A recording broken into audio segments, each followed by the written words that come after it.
Rich Freeman of Channelholic with a hot take on news today from AWS and Ingram Micro. As you know, AWS is hosting its big reInvent conference in Las Vegas this week. Lots and lots of news coming out of that show. I want to zero in on one particular piece of news that broke today, and it concerns an expanded relationship between AWS and a very familiar name of the channel, Ingram Micro. Those two companies have been partnering for a while. Today, they announced that they have signed a strategic collaboration agreement in which Ingram has committed to building upon and expanding the professional services for the AWS marketplace that it's been offering in the past. There are new advisory and optimization services for AWS marketplace, new professional services around generative AI and other technologies.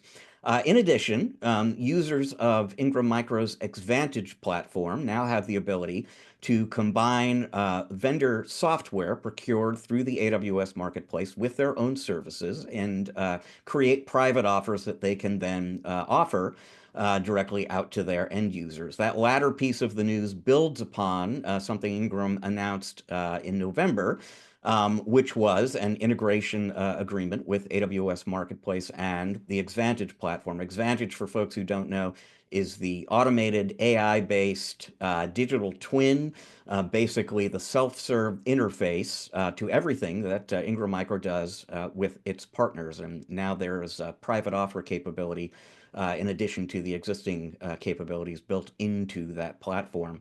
What was interesting about this for me, particularly from a timing standpoint, is this news broke just a few days after my most recent Channelholic post, which came out on Black Friday, in case you missed it, which was about marketplaces and the fact that we've reached a point in time where the question is no longer, do marketplaces matter to software vendors and MSPs and resellers? They clearly do. $45 billion worth of transactions will flow through just the AWS marketplace and Microsoft's Azure marketplace in 2025, according to Canalys. That number will rise to 85 billion by 2028. So marketplaces are clearly a core part of how business is done in the channel today. The bigger question for software vendors and MSPs and resellers is which marketplace or marketplaces should they place their bets on?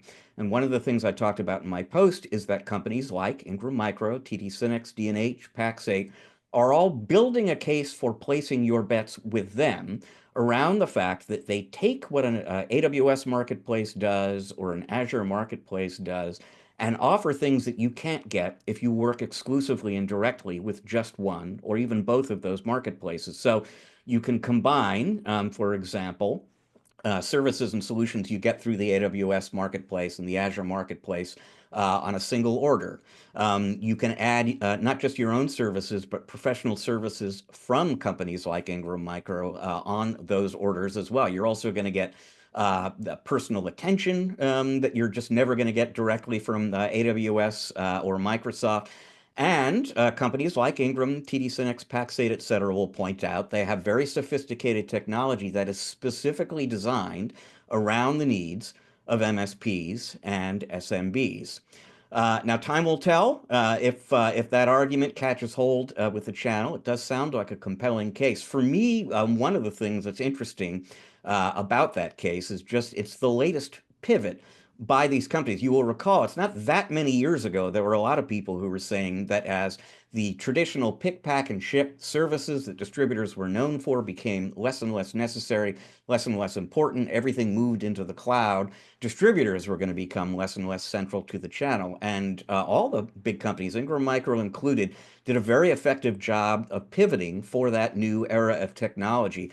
We're seeing a new kind of pivot point in the channel right now, a smaller one, but still an important one, in which marketplaces are posing a different kind of threat to traditional distributors and companies like Pax8. And once again, we are watching those companies pivot and react and adapt to changing marketplace conditions. This is an issue I will be monitoring in the months and years ahead, I'm sure, on Channelholic, and you can get my reporting on that topic and everything else going on in the SMP channel every Friday at www.channelholic.news.